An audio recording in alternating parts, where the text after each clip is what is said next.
वारणा विद्यापीठ वारणा नगर संलग्नित Tatyasaheb Kore institute of engineering and technology autonomous institute, 2 वेळा MBA मानांकन, NAC A ग्रेड, 100% इंटर्नशिप आणि प्लेसमेंट देणारी संस्था।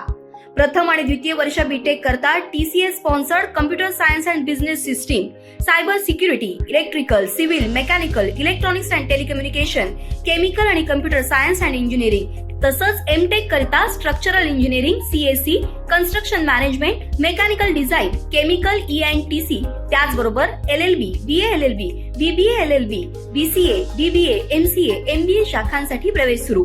वारणा विद्यापीठाच्या निसर्गरम्य परिसरात हॉस्टेल, मेस, बस, NCC, NSS, भव्य क्रीडांगण अशा सर्व सुविधांनी परिपूर्ण 1983 पासून तज्ञ आणि अनुभवी प्राध्यापकांमार्फत दर्जेदार शिक्षण देणारी संस्था TKIET वारणा नगर ऑटोनॉमस इन्स्टिट्यूट। प्रवेश संपर्क 94 21 26 19 92।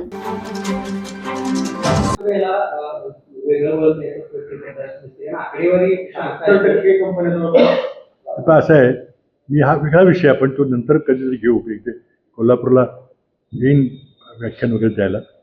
काय झालं महाराष्ट्रात पाहिलं आपण तर एकही मोठी आधुनिक इंडस्ट्रीत आली नाही। आपल्याला माहिती आहे की ज्या चिप असतात आपल्या फोनमधल्या किंवा कुठेही सिलिकॉन चिप ज्याला म्हणतात, त्यामध्ये आपण मागं आहोत। देशात एकही सेमीकंडक्टर चिप तयार करायचा कारखाना नाही। आम्ही सेमीकंडक्टर पॉलिसी आहे त्याने खूप मोठ्या प्रमाणात सबसिडी द्यायचा प्रयत्न केला, पण आमचं सरकार गेलं। मोदी सरकारने जी पॉलिसी पुढे चालवली, चांगली पॉलिसी चालवली आणि त्याच्या अंतर्गत एक देशामध्ये 12 सेमीकंडक्टर उद्योग आलेले आहेत। 12 महाराष्ट्रात किती आहे? 0। ते सगळे गुजरातमध्ये, आसाममध्ये, दक्षिणेच्या राज्यामध्ये, उत्तर प्रदेशमध्ये आहेत, पण महाराष्ट्रात 0। आज ॲपल फोन सगळ्यांच्याकडे बरेच वापरतात लोक। त्या ॲपल फोनचं सब कॉन्ट्रॅक्ट करणाऱ्या कंपन्या काय आहेत? त्यात चीनमध्ये थोडी अडचण निर्माण झाल्यामुळे भारतात आहे। ॲपलच्या सब कॉन्ट्रॅक्टच्या 5 मोठ्या कंपन्या आहेत भारतामध्ये, त्यापैकी टाटाच्या 2 आहेत, एक फॉक्सकॉन नावाची तैवानची कंपनी। एकही कंपनी महाराष्ट्रात। देवेंद्र फडणवीसांनी 17ला मोठा गाजावाजा केला होता की मी तळेगावला फॉक्सकॉन कंपन्यांना द्यायला। मला स्वतः माहिती आहे की ते तयार होते। इतकं झालं की ते कंपनी अधिकारी आले होते, त्यांनी शाळा कॉलेजेस बघितली, आमची म्हणता कुठल्या कॉलेज जाणार कुठल्या, पण नाही गेले। ती गेली गुजरातपर्यंत।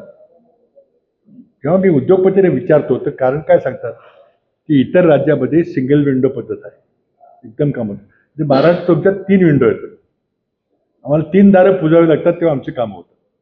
आणि मग आमदारांचा जात आहेच, स्क्रॅप मलाच दिलं पाहिजे, लेबर कॉन्ट्रॅक्टर मलाच दिलं पाहिजे, ट्रान्सपोर्ट कॉन्ट्रॅक्टर मलाच दिलं पाहिजे, नाहीतर तुझा रस्ता खोदून ठेवील। किती उदाहरण सांगू। आणि या बीडची घटना काय झाली? बीडमध्ये एकही उद्योग नाही। एक अमित शहाचे वैयक्तिक मित्र असलेले गुजराती माणसानं, मोठ्या माणसानं बीडला काही उद्योग टाकायचा प्रयत्न केला। खंडणीवाले आले तिथं, धमक्या दिल्या आणि त्या बिचारा सरपंचाचा खून केला। तर आमच्या पक्षात होता पण सरपंच होता, त्यानं आपल्या कामगाराला वाचवायचा प्रयत्न केला, तो खून केला। काय झालं त्या माणसाचं? तो कराड का कोण येतो? त्याला राज्याश्रय सरकारी आशीर्वादाने सगळा गोरखधंदा झालेला। महाराष्ट्रात कसे उद्योग येतील? आणि त्यावेळेस मी बोललोही होतो की देवेंद्र फडणवीस स्वतः एक हॉटलाईन करून उद्योगपतींना डायरेक्ट बोललं पाहिजे, तुम्हाला खंडणीचा त्रास देतोय। पुणे परिसरामध्ये इतका प्रचंड त्रास आहे। सातारा खंडाळा MIDC मध्ये काही मोठ्या राजकीय नेत्यांचा त्रास होतो, पुण्यामध्ये त्रास आहे। खंडणी दिल्याशिवाय कामच करता येतं, कोण इतर राहील? आज इतर राज्य तुम्हाला रेड कार्पेट टाकतात, स्वतः मुख्यमंत्री जाऊन तिथं कामं त्यांचे करतात, तिथं तुमचे 3-3 ठिकाणी जावं लागतं।